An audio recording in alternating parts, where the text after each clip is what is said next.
যে আসলে এই অমুকে তো বলেছে 24 সালে কিয়ামত হবে, অমুকে তো বলেছে 26 সালে কিয়ামত হবে। তো একসময় শুনেছিলাম 22-এ হবে, 22 তো পার হয়ে গিয়েছে, এখন কত? 24। আবার অনেকেই বলেছে 24-এ হবে, তো 24 তো পার হতেই চললো। কিয়ামত আসলে কবে হবে, কিয়ামতের আলামত সমূহ কি কি, এবং মূলত কিয়ামত সম্পর্কে আমাদের কতটুকু ধারণা আছে, কিয়ামত সম্পর্কে আমরা কতটুকু প্রস্তুতি গ্রহণ করতে পেরেছি। আল্লাহ রাব্বুল আলামিন পবিত্র কোরআন মাজিদের মধ্যে বলছেন সূরা গাশিয়ার মধ্যে, হাল আতাকা হাদিসুল গাশিয়া। হাল শব্দের অর্থ হলো কি, আতাকা তোমাদের কাছে পৌঁছেছে, হাদিস শব্দের অর্থ হলো বর্ণনা, সংবাদ, খবর, আল গাশিয়া কিয়ামতের। তার মানে কিয়ামতের সংবাদ কি তোমাদের কাছে পৌঁছে গিয়েছে? আল্লাহ জিজ্ঞাসা করছেন। তার মানে কিয়ামতের সংবাদ তোমাদের কাছে পৌঁছে দেওয়া হয়েছে, তোমরা এই সংবাদ শোনার পরেও কতটুকু সতর্ক হতে পেরেছো? কথা কি বুঝতে পেরেছেন? কি আপনারা জানেন যে কিয়ামত হবে? এটাকে বিশ্বাস করেন যে কিয়ামত হবে? মৃত্যুর পরে আবার বিচারের জন্য আল্লাহ রাব্বুল আলামিন আমাদের সবাইকে জাগ্রত করবে, আমাদের মৃত শরীরে রূহ দান করে কিয়ামতের মাঠে দাঁড় করাবেন। এটা কি বিশ্বাস হয় আপনাদের? কতটুকু বিশ্বাস করেন? হ্যাঁ, কতটুকু বিশ্বাস করেন? 100%। তাহলে কিয়ামত দিবসে যে আপনি দাঁড়াবেন, কিয়ামত যে হবে, আমাদের একটা যে শেষ সময় আছে, যেহেতু আল্লাহ রাব্বুল আলামিন বলছেন কুল্লু নাফসিন যায়িকাতুল মাউত, যার জীবন আছে তার মৃত্যুর স্বাদ গ্রহণ করতেই হবে। অর্থাৎ আমি মানুষ, আমাকে যেমন করতে হবে, আল্লাহর যত সৃষ্টি আছে, অর্থাৎ যার মধ্যে রূহ আছে, আত্মা আছে, তার মৃত্যুর স্বাদ গ্রহণ করতেই হবে। তো এই কিয়ামতের অনেক বর্ণনা ইসলামে আমাদের জন্য জানিয়ে দিয়েছেন। আমরা এই বর্ণনাগুলা কতটুকু জেনেছি এবং জানার পরেও কতটুকু সতর্ক হয়েছে প্রসঙ্গে আল্লাহ জিজ্ঞাসা করে বলছেন, হাল আতাকা হাদিসুল গাশিয়া, কিয়ামতের সংবাদ তোমাদের কাছে পৌঁছে গিয়েছে। এই সংবাদ পৌঁছানোর পরে মুসলমান তোমরা কতটুকু সতর্ক হয়েছো, তোমরা কতটুকু সাবধান হয়েছো? এই আয়াতের তাফসীরের মধ্যে লম্বা আলোচনা পাওয়া যায় এবং কিয়ামত সম্পর্কে আর অনেক বর্ণনা পাওয়া যায়। সূরা জিলজাল যদি আপনি খুঁজে দেখেন, আপনি দেখতে পাবেন ইদা সুলসিলাতিল আরদু জিলজালাহা, যখন প্রচন্ড আকারে জমিন প্রকম্পিত হবে। প্রচন্ড আকারে জমিন প্রকম্পিত হবে মানে কোন সময় প্রকম্পিত হবে? যখন কিয়ামত দিবস হবে, তখন প্রচন্ড আকারে জমিন প্রকম্পিত হবে। আর আইতাল্লাযী ইউকাযযিবু বিদ্দীন, আর আইতা তুমি কি দেখেছো, তোমরা কি দেখেছো, আল্লাযী যে বা যারা বা যিনি, ইউকাযযিবু অস্বীকার করে, হেয় প্রতিপন্ন করে, মিথ্যা প্রতিপন্ন করে, বিদ্দীন তার মানে কিয়ামত দিবসকে। আমরা তিনটা আয়াতের কথা বললাম। আল্লাহ রাব্বুল আলামিন জিজ্ঞাসা করছেন, তোমাদের কাছে কিয়ামতের সংবাদ পৌঁছে গিয়েছে, তোমরা কতটুকু সতর্ক হয়েছো? কিয়ামত সংঘটিত হওয়ার সময় গোটা পৃথিবী প্রকম্পিত হবে। আল্লাহ রাব্বুল আলামিন বলছেন, কিয়ামতের এই সংবাদকে তোমাদের মধ্যে কারা মিথ্যারোপ করে, অস্বীকার করে, হেয় প্রতিপন্ন করে, তারা হলো অপরাধী। তাহলে কিয়ামতকে অস্বীকার করা যাবে? অস্বীকার করতে পারবেন আপনি কিয়ামত? নারী হোক, পুরুষ হোক, ছোট হোক, বড় হোক, সবাইকে কিয়ামত সম্পর্কে জানা দরকার। কিয়ামত যে হবে, বিভীষিকাময় পরিস্থিতি যে হবে, আসলে আমাদের তাওহীদের জ্ঞান নাই তো, যার কারণে আমাদের বুঝতে অনেক অসুবিধা হয়। সূরা ফাতিহার মধ্যে আপনি বারবার পড়েন মালিকি ইয়াউমিদ্দিন, আল্লাহ বিচার দিবসের মালিক। বিচার দিবস মানে কোন দিন? কিয়ামতের দিনের মালিক। সূরা নাসের মধ্যে পড়েন মালিকিন নাস, আল্লাহ বিচার দিবসের অধিপতি। পড়েন না? তার মানে সব জানা আছে, কিন্তু অর্থ বুঝি না, তাই আমাদের মাঝে এগুলা কোনো ব্রেনে খেলা করে না। কথা বুঝতে পেরেছেন? এই জন্য কিয়ামত হবে, এটা সত্য। যদি কেউ অস্বীকার করে তাহলে সে অপরাধী। কিয়ামতের সংবাদ আমাদের মাঝে আল্লাহ বলেছেন, রাসূলুল্লাহ সাল্লাল্লাহু আলাইহি ওয়াসাল্লাম তার বিস্তারিত ব্যাখ্যা করেছেন। শোনার পরেও, জানার পরেও আমাদের মাঝে কোনো আবেগ কাজ করে না, ভীতির সঞ্চার কাজ করে না। কিয়ামতের পূর্বে অনেক বড় বড় কিছু আলামত আছে, যে আলামত গুলা ঈমান থেকে মানুষকে দূরে সরিয়ে নিয়ে যেতে পারে। তার মানে পরীক্ষার জন্য অনেক বড় বড় কিছু আলামত আছে, যে আলামত গুলা সম্পর্কে আমাদের বিস্তারিত জ্ঞান অর্জন করা দরকার। যেহেতু আল্লাহ রাব্বুল আলামিন বলেছেন, তোমাদের কাছে সংবাদ পৌঁছে গিয়েছে, তোমরা কতটুকু সতর্ক হতে পেরেছো। আজকে আমরা জানবো যে আমরা কতটুকু সতর্ক হতে পেরেছি। মনে থাকবে ইনশাআল্লাহ, মনে থাকবে ইনশাআল্লাহ। দেখেন, প্রথমে আমরা জানবো যে কিয়ামতটা যে হবে এটা অস্বীকার করা যাবে না। কিয়ামত হবে, এটা বাস্তব, এটা হলো অদৃশ্য বিষয়, অর্থাৎ এটা হলো ঈমানের সাথে সম্পৃক্ত। এটা কিসের সাথে সম্পৃক্ত? আমরা যে রূহের কথা বলি, এটাকে আপনি দেখেছেন কখনো? কিন্তু এটা বিশ্বাস করেন এটা ঈমানের সাথে সম্পৃক্ত। আমরা যে আল্লাহর কথা বলি, আপনি কি আল্লাহকে দেখেছেন? দেখেন নাই, কিন্তু এটা ঈমানের সাথে সম্পৃক্ত, বিশ্বাসের সাথে সম্পৃক্ত। আমরা যে বারযাকের কথা বলি, আপনি কি দেখেছেন কখনো? দেখেন নাই, কিন্তু বিশ্বাস করেন এটা ঈমানের সাথে সম্পৃক্ত। আমরা যে জান্নাতের কথা বলি, জাহান্নামের কথা বলি, আপনি কি দেখেছেন? দেখেন নাই। তাহলে এটা কিসের সাথে সম্পৃক্ত? বিশ্বাসের সাথে সম্পৃক্ত, ঈমানের সাথে সম্পৃক্ত। আর যত আপনি নেককার মানুষের সাথে চলবেন, তত এই সার্বিক বিষয়ে আপনার ঈমান বৃদ্ধি প্রাপ্ত হবে। আর যত আপনি পাপাচার বা গুনাহের সাথে যারা সম্পৃক্ত, তাদের সাথে চলবেন, তত আপনার ঈমান হ্রাসপ্রাপ্ত হবে, ঈমান কমে যাবে। এই জন্য আমাদের সতর্ক হতে হবে, জানার চেষ্টা করতে হবে। তো এ ব্যাপারে আমাদের মধ্যে সবচেয়ে বড় বিভ্রান্তি যেটা আছে, সেটা কিয়ামত কবে হবে, তাই না? নারী পুরুষের মধ্যে একদম বক্তা, তার দিন রাত 24 ঘন্টা তাদের বক্তব্য এমনটা মানুষকে ভয় দেখানো। খারিজিদের যতগুলো আলামত আছে, তার মধ্যে অন্যতম একটা আলামত হলো মানুষকে শুধু ভয় দেখানো।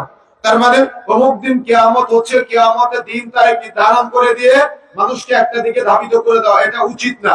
যেহেতু ইসলাম নির্দিষ্ট তারিখ নির্ধারণ করে নাই, রাসূলুল্লাহ সাল্লাল্লাহু আলাইহি ওয়াসাল্লাম নির্দিষ্ট তারিখ দেয় নাই, সাহাবায়ে কেরাম নির্দিষ্ট তারিখের কোনো গণতি দেয় নাই, আল্লাহর পক্ষ থেকে কোনো নির্দিষ্ট বর্ণনা নাই।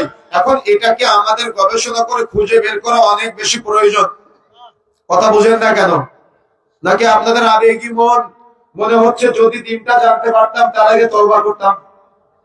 নাকি বিষয়টা কি এতটাই সহজ? পশ্চিম দিকে যখন সূর্য উঠে যাবে, তখন কি তওবা করার সুযোগ আছে? তওবা করার সুযোগ আছে? সুযোগ নাই। এজন্য আপনি আশা করে থাকলেও লাভ নাই, বরং আল্লাহর কাছে পানা চাইতে হবে ওই কঠিন পরিস্থিতি থেকে বাঁচার জন্য। কথা বুঝতে পেরেছেন? আর যদি কোন ঈমানদার মুমিন বেঁচে থাকে, তারপরে তো কিয়ামত হবে না। এজন্য আপনার আমার ভয়ের আশঙ্কা নাই। কথা বুঝতে পেরেছেন? কেন? ঈমান হৃদয়ে, অর্থাৎ আল্লাহর প্রতি, রাসূলের প্রতি, ফেরেশতাদের প্রতি, কিয়ামত দিবসের প্রতি, বিশেষ করে ঈমানে মুজমালের যে 6টি বিষয় মৌলিকভাবে আছে, ঈমানে মুফাসসালের যে বিষয়গুলো আছে, এগুলো যদি আমাদের জানা থাকে এবং সেগুলোর উপরে যদি আমরা ইয়াকিন থাকি, অর্থাৎ ঈমান যতদিন পর্যন্ত আছে, যদি একজন ব্যক্তি বেঁচে থাকে, তার উপরে কিয়ামত সংঘটিত হবে না। এই জন্য এটার দিন তারিখ সময় নির্ধারণ করার কোনো প্রয়োজন নেই। যারা এগুলা করে আপনাদের কাছে তারা ভাইরাল, বা আপনাদের কাছে তারা অনেক বড়, কিন্তু ইসলাম এদেরকে ভ্যালুলেস বলেছে। কেন? কোনো প্রয়োজন নাই। আল্লাহ রাসূল যেটার প্রয়োজন মনে করে নাই, সাহাবায়ে কেরাম যেটার প্রয়োজন মনে করে নাই, সেটা আমরা গবেষণা করে খুঁজে বের করার দরকার আছে। রাসূলের চাইতে বেশি পরহেজগারিতা দেখানো দরকার আছে? রাসূলের চাইতে বেশি আল্লাহওয়ালা ভাব দেখানো দরকার আছে? নাই। এই জন্য শুধুমাত্র জানতে হবে যে কিয়ামত হবে, সেই দিনটা অনেক বিভীষিকাময় কঠিন পরিস্থিতিতে। সেই দিনে যাওয়ার আগে আমরা কতটুকু সতর্ক হতে পারলাম। তবে এই কিয়ামত যে হবে, কিয়ামত নিকটবর্তী সময়ে, অর্থাৎ কিয়ামতের নিকটবর্তী সময়ে কিছু আলামত আছে, যে আলামত রাসূলুল্লাহ সাল্লাল্লাহু আলাইহি সাল্লাম আমাদেরকে জানিয়েছেন। সেগুলা জানতে হবে, বিশ্বাস করতে হবে এবং মিলানোর চেষ্টা করতে হবে। আমরা একটু আজকে মিলাবো যে কিয়ামতের দিন তারিখ তো আমরা নির্ধারণ করতে পারি না, যেহেতু আমাদের রাসূল বলে নাই, আল্লাহ বলে নাই, সাহাবায়ে কেরাম থেকে কোনো প্রমাণ নাই। এজন্য আমরা দিন তারিখ খুঁজে বের করার পিছনে সময় নষ্ট না করে, বরং কি কি আলামত রাসূলুল্লাহ সাল্লাল্লাহু আলাইহি সাল্লাম জানিয়েছেন, অর্থাৎ কতগুলো আলামত হয়ে গিয়েছে আর কতগুলো বাকি আছে, আমরা সেগুলোকে সংক্ষিপ্ত সময়ে জানার চেষ্টা করব। প্রথম নম্বর কিয়ামতের আলামত, সেটা হলো কিয়ামতের যতগুলি আলামত, অর্থাৎ কিয়ামত নিকটবর্তী হওয়ার যতগুলি মুহূর্ত বা আলামত আছে, তার মধ্যে অন্যতম একটা আলামত বা মুহূর্ত হলো মুহাম্মদ সাল্লাল্লাহু আলাইহি ওয়াসাল্লামের আগমন হওয়া। কথা কি বুঝতে পেরেছেন? রাসূলুল্লাহ সাল্লাল্লাহু আলাইহি ওয়াসাল্লাম বলছেন, আমার আগমন আর কিয়ামত এরকম 2 আঙ্গুলের ন্যায়। তো পার হয়ে গিয়েছে কত বছর? 1450 বছর পার হয়ে গিয়েছে, তাই না? তো রাসূলুল্লাহ সাল্লাল্লাহু আলাইহি ওয়াসাল্লামের, অর্থাৎ নবুয়তের সমাপ্তি, রাসূলের মারা যাওয়ার মাধ্যমে কিসের সমাপ্তি বলেন তো? রাসূল মারা যাওয়ার পরে ওহী আসার কোনো সম্ভাবনা আছে? ওহী আসার কোনো সম্ভাবনা আছে? মুসনাদ আল হাকিমের মধ্যে আসছে 4টা রাসূলুল্লাহ সাল্লাল্লাহু আলাইহি ওয়াসাল্লাম ভবিষ্যৎবাণী করেছেন। একেবারে 2 নম্বর খণ্ডের 118 নম্বর পৃষ্ঠ যদি আপনি খুলে দেখেন, তাহলে বিস্তারিত আলোচনা পাবেন। আমি সংক্ষেপে শুধু 4টা পয়েন্ট আপনাদেরকে শোনাচ্ছি। 1, রাসূলুল্লাহ সাল্লাল্লাহু আলাইহি ওয়াসাল্লাম বলছেন, আমি মুহাম্মদ আমার আগমনের মাধ্যমে আল্লাহ নবুয়তের সূচনা করেছে, আবার আমাকে উঠায় নেওয়ার মাধ্যমে আল্লাহ নবুয়তের সমাপ্তি ঘটাবে। তবে এটা আল্লাহ যতদিন চাই যতদিন থাকবে, যখন চাইবেন তখন নবুয়তকে উঠায় নেবে, তার মানে আমার মৃত্যু হবে। তাহলে মুহাম্মদ সাল্লাল্লাহু আলাইহি সাল্লাম মারা যাওয়ার পরে নবুয়ত বা ওহী আসার কোনো সম্ভাবনা আছে? কথা বলে দেখানো সম্ভাবনা আছে? তাহলে আমরা একটা মাসআলা পেলাম, রাসূল মারা যাওয়ার সাথে সাথে ওহী বন্ধ, আর কারোর উপরে ওহী আসতেই পারে না।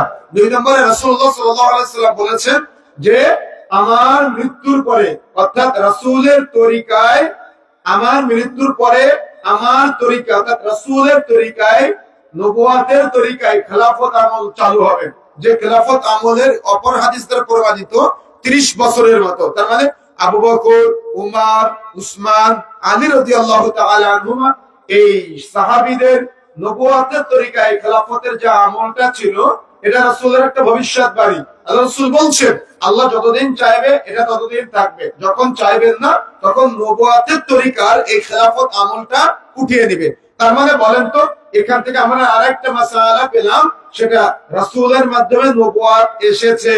রাসূলের মারা যাওয়ার পরে নবুয়ত অর্থাৎ ওহী বন্ধ হয়ে গিয়েছে।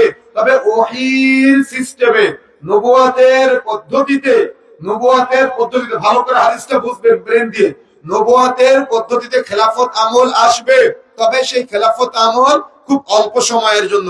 আল্লাহ যতদিন চাইবে ততদিন থাকবে, যখন চাইবেন না তখন উঠিয়ে দিবে। তার মানে একেবারে শেষে আলী রাদিয়াল্লাহু তাআলা আনহুর উঠিয়ে নেওয়ার মাধ্যমে নবুয়তের তরিকার খেলাফত আমল শেষ। কথা বুঝতে পেরেছেন? তাহলে আমরা 1 নম্বরে জানলাম নবুয়তের সমাপ্তি ঘটেছে, ওহী আর আসবে না। 2 নম্বরে জানলাম নবুয়তের তরিকায় খেলাফত আমল এখানে সমাপ্ত। আবেগ দিয়ে বুঝতে হবে না, কিন্তু ভালো করে বিবেক দিয়ে বুঝতে হবে, রাসূলের ভাষা বলতেছি। নবুয়তের তরিকায় খেলাফত আমল কি হলো? এখানে সমাপ্ত হয়ে গেল। 3 নম্বরে রাসূলুল্লাহ সাল্লাল্লাহু আলাইহি ওয়াসাল্লাম বলছেন তারপরে আসবে স্বৈরাচারী রাজা বাদশাদের আমল, যারা মানুষের উপরে স্বৈরাচার করে চলতে থাকবে। আপনি দেখেন সেই খেলাফত আমলের পরে গোটা বিশ্বব্যাপী লম্বা একটা সময় মানুষ রাজা বাদশাদের একটা আমল পার করেছে, যারা পারিবারিক ভাবে একজন থেকে আরেকজন রাজা হয়ে গোটা পৃথিবীর মানুষের উপরে বিশাল রাজত্ব বিস্তার করেছে। রাসূলুল্লাহ সাল্লাল্লাহু আলাইহি ওয়াসাল্লাম বলছেন আল্লাহ যতদিন চাইবে ততদিন থাকবে, যখন চাইবেন না তখন তাদেরকে উঠিয়ে দিবে, এ সময়টাও শেষ। তারপরে রাসূলুল্লাহ সাল্লাল্লাহু আলাইহি ওয়াসাল্লাম বলছেন তারপরে আসবে জবরদখলকারী শাসকের আমল, যারা জোর করে মানুষের উপরে শাসন ক্ষমতা অর্থাৎ চাপ প্রয়োগ করে তারা মানুষের উপরে থাকবে। আল্লাহ যতদিন চাইবে ততদিন থাকবে, যখন চাইবেন না তখন উঠিয়ে দিবে। এখানে ভালো করে মনে রাখবেন রাসূলের ভবিষ্যৎবাণীটা।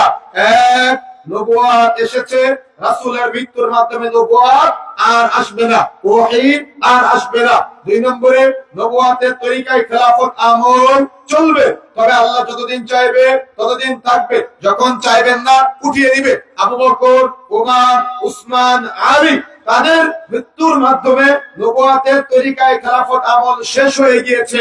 তারপরে এসেছে স্বৈরাচারী অর্থাৎ রাজা বাদশাদের আমল, তারপরে তাদের উঠিয়ে নেওয়ার মাধ্যমে জবরদখলকারী শাসকের আমল। গোটা বিশ্বব্যাপী এখন যেটা চলছে, আপনি শুধু বাংলাদেশ না, আপনি পার্শ্ববর্তী দেশ সহ বিশ্বের বিভিন্ন দেশের দিকে যদি আপনি তাকান, তাহলে রাসূলের এই ভবিষ্যৎবাণী সব জায়গায় বাস্তবায়িত হচ্ছে। আল্লাহ রাসূল বলছেন, তবে এটার সময়সীমা হচ্ছে অনেক কম। এরপরে আসবে ইমাম মাহদী ঈসা আলাইহিস সালাতু ওয়াস সালাম, অর্থাৎ ঈসা আলাইহিস সালাম আসার পরে আবার পুনরায় গোটা বিশ্বব্যাপী ইসলামের একটা রমরমা আয়োজন, অর্থাৎ ইসলামের একটা সমান আদর্শ মানুষের মাঝে বিস্তার অর্থাৎ বিস্তৃতি লাভ করবে। এখন যদি আপনি রাসূলের এই ভবিষ্যৎবাণী উপেক্ষা করে আপনি যদি নতুন করে খেলাফত চালু করতে যান, তাহলে কি সেটা নবুয়তের তরিকায় খেলাফত আপনি চালু করতে পারবেন? আকাঙ্ক্ষা থাকা লাগবে, কিন্তু আপনি কি পারবেন? কথা বোঝেন না মনে হয়। তাহলে আবেগ নয়, বিবেক দিয়ে বুঝতে হবে কেন রাসূলের ভবিষ্যৎবাণী বিষয়গুলো। কথা আমার কথা কি বুঝতে পেরেছেন? সুতরাং রাসূল যেভাবে বলেছেন আমাদের সেভাবে বুঝতে হবে। এখন আপনি হয়তো বলতে পারেন তাহলে এটা প্রতিষ্ঠা করার জন্য আজকে আপনি দেখেছেন মুসলিমদের মধ্যে যাদেরকে আমরা সবচাইতে নিরীহ বলি, যাদেরকে আমরা সবচাইতে নরম বলি, যারা মসজিদে মসজিদে গিয়ে মানুষকে দাওয়াত দিয়ে ঘুরে বেড়ায়, যদিও আমরা ইতিপূর্বে বহুবার বলেছি এটা ইসলামে জায়েজ নেই, বলেছি না? শুনেছেন আপনারা যে 3 মসজিদ ব্যতীত, অর্থাৎ মক্কা, মদিনা এবং আকসা, 3 মসজিদ ব্যতীত আপনি অতিরিক্ত নেকির উদ্দেশ্যে সফর করতে পারবেন না, ইসলাম নিষেধ করে দিয়েছে। কিন্তু আপনার অতিরিক্ত নেকির আশায় এই মসজিদ সে মসজিদ, এদেশের অমুক মসজিদ, ওদেশের তমুক মসজিদ সফর করে করে, অর্থাৎ মহিলাদের মসজিদে যেতে নিষেধ করেন, কিন্তু মসজিদে মসজিদে আবার তাবলিগে নিয়ে যেতে আপনারা বাধা দেন না বা কুণ্ঠাসা করেন না। যদিও আমরা এটাকে বহু পূর্বে বলেছি এটা বিদআত, কিন্তু তারপরে আপনারা শুনেন নাই, নিরীহ আমরা তাদেরকে মনে করেছি। কিন্তু একটা মাঠ দখল করার মতো আমাদের দেশের রাজনৈতিক ব্যক্তি যারা আছে, তারা ইসলামকে যতটুকু না ক্ষতি করতেছে, তার চাইতে আজকে যারা গত রাত্রের যে ঘটনা, গোটা বাংলাদেশের জন্য এটা নেককার, এটা জঘন্য, এটা বর্বর, এটা ইসলামের জন্য লজ্জার একটা ঘটনা, তাই না? কি বলবেন আপনি? এটা কি বলবেন? এটার নাম ইসলাম প্রতিষ্ঠা? এটার নাম ইসলাম প্রতিষ্ঠা নাকি ইসলামের নামে আজকে আমাদের সমাজে একটা ব্যতিক্রম চিন্তাধারার মানুষ তৈরি হচ্ছে কিছু, যে নিজেদের চেয়ার দখল করার জন্য, নিজেদের ক্ষমতা বল বজায় রাখার জন্য, নিজেদের মাঠগুলা ধরে রাখার জন্য আজকে আমাদের সমাজে এক মুসলমান আরেক মুসলমানকে মারতেছে, শহীদ বলতেছে নিজেকে। আরে বলা হচ্ছে মনে রাখার চেষ্টা করবেন, হারাজ রাসূলুল্লাহ সাল্লাল্লাহু আলাইহি ওয়াসাল্লাম কাকে বলেছেন? কিয়ামতের আগে হারাজের যুগ আসবে, মানুষ মানুষকে মারবে, কেন মারবে সে জানে না, আর কেন মরবে সেও জানে না। আপনি হাদিস শুধুমাত্র রাজনৈতিক ব্যক্তিদের কাজে লাগাবেন, নিজেদের কাজে লাগানো যাবে না, অবশ্যই লাগানো যাবে। এখানে কিসের ইসলাম প্রতিষ্ঠার জন্য আপনি দেখা যাচ্ছে এই যে নিজেদের মধ্যে মারামারি, নিজেদের মধ্যে এক টুপিওয়ালা দাড়িওয়ালা আরেক টুপিওয়ালা দাড়িওয়ালাকে মারতেছে আর বলতেছে ওকে মেরে আমি গাজী হলাম বা আমি মুজাহিদ হলাম, আর একজন মরে গিয়ে বলতেছে আমি শহীদ হলাম। কিসের গাজী আর কিসের মুজাহিদ? হারাম, কিয়ামতের পূর্বের একটা আলামত। আল্লাহ রাসূল উভয়কে জাহান্নামী বলেছেন। কিসের ইসলাম প্রতিষ্ঠা? আজকে দেখতেছেন না আমাদের সমাজে, এটা তো নিজেদের ঘরের কথা বললাম, আমাদের সমাজে রাসূলুল্লাহ সাল্লাল্লাহু আলাইহি ওয়াসাল্লাম বলছেন যে ঈসা আলাইহিস সালাম ইমাম মাহদীর মাধ্যমে পুনরায় ওই ইসলামের তরিকায়, নবুয়তের তরিকায় খেলাফতটা আসতে পারে। কিন্তু আমরা বলতেছি দিন কায়েমের নামে নতুন করে ইসলাম প্রতিষ্ঠা করব, এজন্য আপনি রাস্তায় গিয়ে আরেকজনকে মারতেছেন লাঠি সোটা দিয়ে, আর একজন আপনাকে মারতেছে, উভয়ে মনে করতেছেন আমি মারলে শহীদ, মরলে শহীদ, আর বাঁচলে গাজী বা বাঁচলে বীর, এগুলা বলে নিজেদেরকে ইসলামের অপব্যাখ্যার শামিল করে আজকে জাহালতের অতল গহ্বরে নিমজ্জিত হচ্ছে আমরা। আরে ভাই, আপনি খারাপ কাজ করেন, আপনি ভুল পথে থাকেন, কিন্তু ইসলামের নাম ব্যবহার করেন কেন? কথা বুঝেন নাই? বাংলাদেশের মানুষের একটা ধর্মীয় আবেগ আছে, কিন্তু এরা সুদ খায়, ইসলামের নাম ব্যবহার করে। এরা গণতন্ত্রের রাজনীতি করে, ইসলামের নাম ব্যবহার করে। এরা আজকে দেখা যাচ্ছে ওই বিভিন্ন অপকর্মের সাথে জড়ায় আর ইসলামের নাম ব্যবহার করে, আর ইসলামকে মানুষের কাছে কুলুষিত করার চেষ্টা করে। এদের না আছে শরীয়তের জ্ঞান, না আছে কোরআন হাদিসের জ্ঞান, শুধু আবেগের বশবর্তী হয়ে চলে। সতর্ক হতে হবে, সাবধান হতে হবে। এজন্য তো আমরা বারবার বলি আকীদা বিশুদ্ধ হতে হবে, মানহাজ বিশুদ্ধ হতে হবে। আকীদা বিশুদ্ধ না হলে, মানহাজ বিশুদ্ধ না হলে, যদি আপনার আকীদা সহিহ না হয়, তো আপনি সালাত আদায় করবেন, সালাত কবুল যোগ্য হবে না। আকীদা সহিহ না হলে রোজা থাকবেন, রোজা সিয়াম কবুল যোগ্য হবে না। আকীদা বিশুদ্ধ না হলে হজ পালন করতে যাবেন, হজ পালন করতে গিয়ে বাংলাদেশ আল হজ সেজে আসবেন, কিন্তু হজ কবুল যোগ্য হবে না। 2 মাস আগে মদিনা সফরে ছিলাম, দেখি সৌদি আরবের পুলিশরা ঘোরায় ঘুরে কিবলার দিকে বলতেছে তোমরা হাত তুলে আল্লাহর কাছে একাকী দোয়া করো, কিবলার দিকে ফিরে। আর বাঙালিরা এরা বারবার ঘুরে রাসূলের কবরের দিকে চেয়েছে। তাওহীদের জ্ঞান আছে, শরীয়তের জ্ঞান আছে, শুধু আবেগ, বুদ্ধি তো নাই, কোরআন হাদিসের জ্ঞান নাই। ওই যে বড় হুজুর বলে দিয়েছে একবার, স্বামী মারা গেলে স্ত্রী দেখতে পারবে না, স্ত্রী মারা গেলে স্বামী দেখতে পারবে না। বড় হুজুর বলেছে, হুজুর বলেছে, কথা সত্য, কথা সত্য। স্বামী মারা গেলে স্ত্রী দেখতে পারবে না, কোথায় পেয়েছেন? আপনার হুজুর বলেছেন, আপনি মেনে নিলেন। আমার কথা বুঝেন না মনে হয়, কথা কি বুঝতে পেরেছেন? গত 2 দিন আগে আপনারা দেখেছেন হিল্লা বিবাহের নামে ওই যে হুজুরে বলেছে যদি তালাক দেয় তাহলে আরেকজনের কাছে হিল্লা করে পুনরায় আমার স্বামী বিয়ে করতে পারে। নাউযুবিল্লাহ। 2 ঘন্টার জন্য বিবাহ করে সে আবার ওই স্বামীর সাথে বিবাহ দিয়েছে। না ওই স্বামীর লজ্জা শরম আছে, না হুজুরের শরীয়তের জ্ঞান আছে। আল্লাহ রাসূল সাল্লাল্লাহু আলাইহি ওয়াসাল্লাম এদেরকে মূর্খ বলেছেন। সুতরাং সতর্ক হতে হবে, সাবধান হতে হবে। আজকে হিন্দুয়ানি এই কালচার গুলা মুসলমানদের মধ্যে এমন ভাবে ঢুকে গিয়েছে, মুসলমানরা আজকে আবেগের বশবর্তী হয়ে এই জাহালতের গহ্বরে নিমজ্জিত হচ্ছে, আর বহিরাগতদের কাছে ইসলাম প্রশ্নবিদ্ধ হচ্ছে। এই জন্য প্রিয় বন্ধুরা আমার যে কথা বলতে চাই, মনে রাখার চেষ্টা করবেন, যেমন স্বামী মারা গেলে স্ত্রী গোসল দিতে পারে, স্ত্রী মারা গেলে স্বামী গোসল দিতে পারে, এমনকি একজন আরেকজনকে চুম্বন পর্যন্ত করতে পারে। কিন্তু আপনার কাঠমোল্লা হুজুরে বলতেছে যে স্বামী মারা গেলে স্ত্রী দেখতে পারে না। আশ্চর্য হিসাব, না আছে শরীয়তের জ্ঞান, না আছে কোরআন হাদিসের জ্ঞান। আবার সে বলে যে ওই মাঠ দখল করার জন্য চলে যাও, একজন আরেকজনকে হত্যা করো। এদের নির্দেশে এগুলো হয়। কোরআন হাদিসের কোনো জ্ঞান নাই, শরীয়তের কোনো জ্ঞান নাই। ফাজায়েল আমল নামে একটা বই দিয়ে রাস্তায় রাস্তায় মসজিদে মসজিদে ঘুরে বেড়ায়, অথচ 50% মিথ্যা কথা লেখা আছে আল হাদিস, অথচ হাদিসই কোথাও পাওয়া যায় না হাদিসটা আছে কিনা। কথা বুঝেন নাই?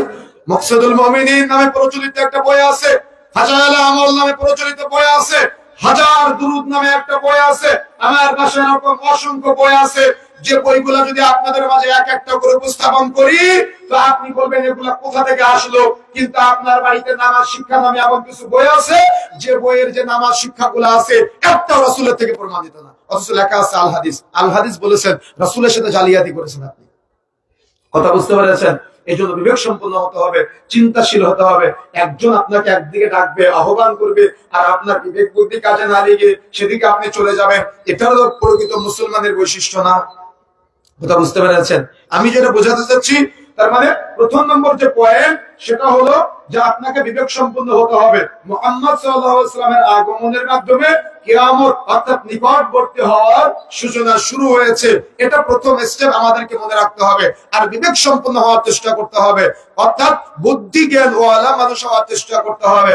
একজন হুজুর আপনি তালাক দিয়ে ফেলেছেন, হয়তো একবারে 3 বার তালাক বলে ফেলেছেন, কিন্তু এক তুহুর অতিক্রম হওয়ার আগে আপনি সেটাকে বিবাহ বিচ্ছেদ কিভাবে বলেন? শরীয়তের জ্ঞান না থাকার কারণে যদি একজন ব্যক্তি 3 বার তালাক বলে ফেলে, তাহলে ওই স্বামী স্ত্রী একসাথে হওয়ার জন্য আর একজন হুজুরের সাথে বা এলাকার কোন একজন মুরব্বীর সাথে বিয়ে শাদী দিয়ে আবার ওই স্বামীর কাছে ফিরিয়ে নিয়ে আসে। এটা তো হিন্দুয়ানি কালচার। এই কালচার আমাদের সমাজে আবির্ভাব করলো কারা? এই আমাদের সমাজের এক শ্রেণীর কাঠমোল্লারা। এই জন্য সতর্ক থাকবেন, সাবধান থাকবেন। একবারে 3 বার কেন, 1 কোটি বার তালাক বললেও এক তালাক বলে গণ্য হবে। এক তুহুরের মধ্যে পুনরায় চাইলে স্বামী স্ত্রী একসাথে থাকতে পারবে, তালাক হবে না। কথা বুঝতে পেরেছেন? ইসলামে তালাক হওয়াটা কঠিন, কিন্তু বিবাহ হওয়াটা সহজ। আর আমাদের সমাজের মানুষ বিবাহকে কঠিন করে, তালাককে সহজ করে দিয়েছে। আজকে এখানে আসতে আসতে এক ভাই ফোন দিয়ে বলতেছে যে ওই সূরা ফাতিহার মধ্যে সিরাতাল্লাযিনা আনআমতা আলাইহিম পড়ি না আমরা। তো উনি বলতেছে আমি যখন এটা পড়ি তখন আমার মনে হয় আমি তালাক বলি, তো আমার স্ত্রীকে তালাক হয়ে যাবে। আজকে আপনাদের এখানে আসতে আসতে জিজ্ঞাসা করতেছে, এত বোঝাচ্ছি বোঝে না। তার মানে বারবার চিন্তা এমনটাই, মানে এমন চিন্তা ঢুকিয়ে দিয়েছে, বউ যদি একবার তালাক বলে তো মনে করে স্বামী হারাম হয়ে গিয়েছে, আর স্বামী যদি একবার তালাক শব্দটা বলে তো মনে করে তার জন্য স্ত্রী হারাম হয়ে গিয়েছে। তার মানে হুজুরেরা এমন ভাবে এটাকে প্রচার করেছে। সতর্ক হতে হবে, সাবধান হতে হবে, শরীয়তের সঠিক চূড়ান্ত মাসালা নেওয়ার চেষ্টা করবেন, কোন ভুলভাল মাসালা অনুযায়ী চলার চেষ্টা করবেন না। প্রিয় বন্ধুরা আমার, যে কথা বলতে যাচ্ছিলাম, এই যে হিল্লা বিবাহ সমাজে প্রচলিত আছে, এটা হিন্দুদের থেকে আমদানি করা হয়েছে আমাদের সমাজে। এগুলা চলবে না। এগুলা সমাজে প্রচলিত যেগুলো আছে এগুলা জাহালত, এগুলা ইসলামী শরীয়তে নাই। এগুলা করে কখনো আপনারা ইসলামের সম্মান মর্যাদাকে নষ্ট করার চেষ্টা করবেন না। মূলত যেটা আমি বোঝাতে চেয়েছি সেটা হলো কিয়ামত সংঘটিত হবে। কিয়ামতের আগে নবুয়াতের তরিকায় খেলাফত আমল আসবে, তবে সেটা ঈসা আলাইহিস সালাম এবং মাহদী আসার পরে পুনরায় আবার আসবে ইনশাআল্লাহ। তবে তামান্না থাকা লাগবে, আকাঙ্ক্ষা থাকা লাগবে, ইচ্ছা শক্তি থাকা লাগবে। কিন্তু তাই বলে শুধুমাত্র ওটাই খেলাফত, আর দেখা যাচ্ছে যদি কোনো ব্যক্তি এই খেলাফতের জন্য বা ওই যে তাদের মতো বিভিন্ন রকম উস্কানিমূলক বক্তব্য দিয়ে মানুষকে ওই ওয়াজ মাহফিলের 2-1 ঘন্টা জায়গায় নামের আগে বিশাল জিহাদি লাগিয়ে একটা বিশাল পরিবেশ তৈরি করে লিল্লাহে তাকবীর আর আল্লাহু আকবার শোনার জন্য ওরকম প্রচেষ্টা আমরা চালাই না বলে অনেকে আমাদের বলে ঘন্টাওয়ালা। দেখেছেন না আপনারা? দেখেছেন না বাংলাদেশে এমন বহু বক্তা আছে, নামের আগে বিশাল বড় জিহাদি, নামের পরে বিশাল বড় জিহাদি, কিন্তু জীবনে কোনদিন জিহাদের ময়দানে পাওয়া যায় নাই। কথা বুঝতে পেরেছেন? এই জন্য সতর্ক হতে হবে, সাবধান হতে হবে। শুধু নাম দেখে নয়, বরং শরীয়ত বুঝে বিবেচনা করতে হবে। আজকে তো ওয়াজ মাহফিল গুলো হয়েছে 1 ঘন্টা বক্তব্য, তার মধ্যে 45 মিনিট না 55 মিনিট হলো গণতন্ত্রের রাজনৈতিক বক্তব্য। এই ওয়াজ মাহফিল গুলো কুলুষিত হয়ে গিয়েছে আজকে। আর যে 2-1টা জায়গায় কথাবার্তা গুলো হচ্ছে, সেখানে ওয়াজ মাহফিলের মধ্যে বক্তারা আপনাদের আবার কি আল্লাহর নাম নিয়ে নগ্ন মহিলাদেরকে দেখতে বলে, দেখেছেন না আপনারা? এগুলো চলতেছে, সার্কাস চলতেছে। এই যে সুন্দর একটা জায়গা, তাফসীরের জায়গা, এই জায়গাটা নষ্ট হয়ে যাচ্ছে আমাদের সমাজ থেকে। এই জন্য সতর্ক হতে হবে। যে কথাগুলো শুনতে হবে সেগুলো দলিল ভিত্তিক শুনতে হবে। একসময় আমরা তাফসীর শুনতাম যে ওই যে সাদ্দাদের মিথ্যা কাহিনী, ওই যে শুনেছেন না আপনারা, রাসূল রাস্তা দিয়ে হেঁটে যেত, বুড়ি বড়ের কাটা ফেলে রাখতো রাস্তায়, শুনেছেন না? কিন্তু মক্কা থেকে তায়েফের দূরত্ব প্রায় 90 থেকে 95 কিলোমিটার দূরত্ব। এখন এটা কি কোনো পাগল বিশ্বাস করে যে এই 95 কিলোমিটার দূর থেকে কোনো বুড়ি প্রতিদিন এসে রাসূলের রাস্তায় বড়ের কাটা যেত? আপনারা বিশ্বাস করেন এটা? শুনেছেন না এগুলো? এগুলো তাফসীর মনে করে শুনেছেন, কান্নাকাটি করতে করতে বাড়িতে চলে গিয়েছেন, বলছেন হুজুর কি বক্তব্য দিল গো, ওদিকে ফজরের নামাজ হয় নাই। তাই না? এই জন্য সতর্ক হতে হবে, সাবধান হতে হবে, মনে রাখার চেষ্টা করতে হবে। কিয়ামত হবে, কথা সত্য। কিয়ামত দিবসের আগে আমাকে আপনাকে কিয়ামত সম্পর্কে জানতে হবে, এটাও সত্য। এবং জানার পরে আমাদেরকে সতর্ক হতে হবে। 2 নম্বরে মনে রাখার চেষ্টা করতে হবে, কিয়ামতের যতগুলি আলামত আছে তার মধ্যে অন্যতম একটা আলামত হলো সমাজে ধনীর সংখ্যা বৃদ্ধি প্রাপ্ত হবে এবং মানুষ উঁচু উঁচু বিল্ডিং করার জন্য প্রচেষ্টা চালাবে। অথচ রাসূলুল্লাহ সাল্লাল্লাহু আলাইহি ওয়াসাল্লাম বলছেন যে মানুষ অর্থাৎ আদম সন্তানকে যদি 1 মুখ ভর্তি স্বর্ণ দেওয়া হয়, আদম সন্তান আরেক মুখ ভর্তি স্বর্ণ চাইবে। যতক্ষণ পর্যন্ত না আদম সন্তানের মুখ মাটি দ্বারা পূর্ণ করা হবে, ততক্ষণ পর্যন্ত আদম সন্তান চাইতেই থাকবে, চাইতেই থাকবে। আমাদের সমাজে একজন ব্যক্তি একটা 10 তলা বিল্ডিং করলো, কি রংপুরে 10 তলা বিল্ডিং আছে না? আছে কিনা? আচ্ছা, আপনি বলতে পারবেন ইল্লা মাশাআল্লাহ 2-1টা বাদে, ইল্লা মাশাআল্লাহ আমি সবগুলোকে ধরতেছি না, তবে অধিকাংশ 99.99% 10 তলা বিল্ডিং যেগুলো আছে, আপনি কি বলতে পারবেন ব্যাংক লোনের বাইরে আছে? কথা বলতেছেন না কেন? ব্যাংক লোনের বাইরে আছে বলতে পারবেন? আচ্ছা, আপনি ওই বিল্ডিং এর নিচ দিয়ে যাওয়ার সময় মাথাটা উঁচু করে ভাবেন আর চিন্তা করেন, ইস আমার যদি এরকম একটা বিল্ডিং হতো। কি চিন্তা করে কিনা? করে কিনা? আল্লাহ রাব্বুল আলামিন বলছেন আলহাকুমুত তাকাসুর, প্রাচুর্যের প্রতিযোগিতায় মানুষ মোহচ্ছন্ন হয়ে গিয়েছে। মোহচ্ছন্ন বুঝেন? আচ্ছন্ন বুঝেন? মোহচ্ছন্ন বুঝেন? আল্লাহ বলছেন কিয়ামতের আগে এই যে আল্লাহ সুবহানাহু ওয়া তাআলা আমাদের সতর্ক করেছেন এবং আল্লাহ বলছেন আলহাকুমুত তাকাসুর, প্রাচুর্যের প্রতিযোগিতায় মানুষ মোহচ্ছন্ন হয়েছে। হাত্তা যুরতুমুল মাকাবির, এই মোহচ্ছন্ন কতদিন থাকবে? যতদিন পর্যন্ত না মানুষ কবরে উপনীত হবে, ততদিন পর্যন্ত মানুষের এই মোহচ্ছন্ন আরো চাই, আরো চাই, আরো চাই, এই প্রবণতা থাকবে। এই জন্য ওই বিল্ডিং এর নিচ দিয়ে যখন আপনি যান, তখন আপনারও চিন্তা হয়, ইস আমার যদি এমন একটা বিল্ডিং থাকতো, ইস আমার যদি এমন একটা 5 তলা বাড়ি থাকতো, ইস যদি আমার এমন একটা সুন্দর গাড়ি থাকতো। কিন্তু আপনি যখন বিল্ডিংটার জন্য স্বপ্ন দেখতেছেন, তখন আপনার গ্রামে একটা 5 বিঘার জমি আছে, ওই জমিটা অমুক ব্যাংকে দিয়ে আপনি 5 কোটি টাকা লোন নিয়ে একটা বিশাল বিল্ডিং করে মারা গেলেন। কিন্তু এই সব তো সুদের সাথে সম্পৃক্ত। কিয়ামতের মাঠে এই সন্তান তো দুনিয়াতে আপনার সম্পদ ভোগ করতেছে, তাই না? বিল্ডিং কার জন্য রেখে গেলেন? সন্তানের জন্য। কিন্তু আপনার জায়গা কোথায়? 3.5 হাত মাটির জায়গা, ডান পাশে মাটির দেওয়াল, বাম পাশে মাটির দেওয়াল, নিচেও মাটির বিছানা, উপরেও মাটির ছাদ। এই মাটির ঘরের মধ্যে আপনার স্থান। কিন্তু কিয়ামতের মাঠে আপনি যখন দাঁড়ালেন, তখন কিয়ামতের মাঠে যখন আপনাকে আপনার সন্তানকে অপরাধীদের তালিকায় নিয়ে আসা হবে জাহান্নামে দেওয়ার জন্য, অর্থাৎ তাকে জাহান্নামে দেওয়া হবে, তখন আপনার সন্তান বলবে আল্লাহ আমি তো ওই সুদের টাকা নেইনি, বা আমি তো ওই বিল্ডিং করি নাই, আমার বাবা সুদের টাকায় বড় বিল্ডিং করেছিল, আমি জাহান্নামে যেতে চাই না, আমার বাবাকে জাহান্নামে দেওয়া হোক। কথা বুঝেন না মনে হয়? তাহলে কার জন্য রেখে গেলেন? কার জন্য? নিজের জাহান্নামের জন্য। কথা বুঝেন না মনে হয়? কথা বুঝতে পেরেছেন? এজন্য ওলামায়ে কেরাম বলছেন সন্তানের জন্য সম্পদ না, বরং সন্তানকে সম্পদ হিসেবে রেখে যাও, তাহলে তোমরা দুনিয়া ও আখিরাত উপকৃত হতে পারবা। সুবহানাল্লাহ। এইজন্য কিয়ামতের আগে মানুষ উঁচু উঁচু বিল্ডিং নির্মাণ করবে। যদি আপনার সামর্থ্য থাকে, সামর্থ্য অনুযায়ী আপনি করবেন, নিষেধাজ্ঞা নাই। তবে হারাম ভাবে করার চেষ্টা করবেন না, হারাম ভাবে বড়লোক হওয়ার চেষ্টা করা যাবে না, এটা ইসলামে নিষেধ করা হয়েছে। এই জন্য সতর্ক হতে হবে, সাবধান হতে হবে। গোটা বিশ্বে দেখেন আজকে মুসলমান নামে নামকরণ করেও আমরা আজকে উঁচু উঁচু বিল্ডিং নির্মাণের প্রতিযোগিতা লিপ্ত হয়েছি। আমাদের পার্শ্ববর্তী ভাইরাও উঁচু উঁচু বিল্ডিং নির্মাণের প্রতিযোগিতা লিপ্ত হয়েছে।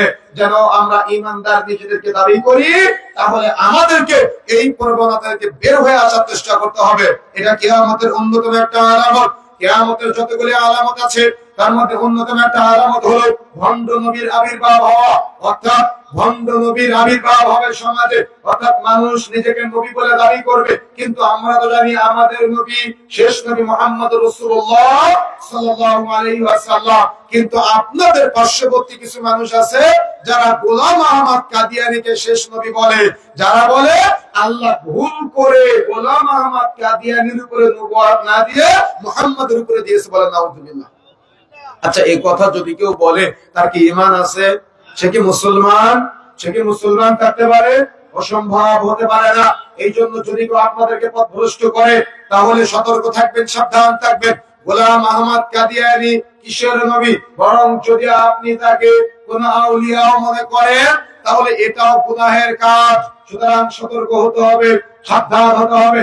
যদি কেউ এটা বিশ্বাস করে সে তো মুসলমান থাকা বহু দূরের কথা, সে কখনো মুসলমান থাকতেই পারে না, ইসলাম থেকে খারিজ হয়ে যায়। এই জন্য কাদিয়ানীরা রাষ্ট্রীয়ভাবে কাফের ঘোষণা করা উচিত। ওরা কখনো মুসলমান না, ওরা কুফরির সাথে সম্পৃক্ত। কাদিয়ানীদের মসজিদে আপনি সালাত আদায় করতে পারেন না, অর্থাৎ কাদিয়ানীর সাথে আপনি আপনার মেয়েকে বিয়ে দিতে পারেন না। কাদিয়ানীর কোন ছেলেকে, অর্থাৎ আপনি যেমন মেয়ে বিয়ে দিতে পারবেন না, কাদিয়ানীর বাড়ি থেকে কোন মেয়েকে আপনার বাড়িতে নিয়ে আসতে পারবেন না, যতক্ষণ পর্যন্ত না সে কালিমা পড়ে মুসলমান হবে। এই জন্য এরকম মুসাইলামাতুল কাজ্জাব থেকে শুরু করে গোলাম আহমদ কাদিয়ানী, এগুলা নাম প্রসিদ্ধ আছে। কিন্তু 40-এর অধিক মিথ্যা নবীরা আমাদের সমাজে বহুরূপী বহু জায়গায় দেখা যায়। এদের থেকে সতর্ক হতে হবে, সাবধান হতে হবে। এটা হলো কিয়ামতের আলামত। বিগত কিছুদিন আগে পাকিস্তানে একজন নবী বলে দাবি করেছে, এগুলো সব ভ্রান্ত। যারা এদেরকে নবী বলে দাবি করবে তারাই কুফরির সাথে সম্পৃক্ত হবে।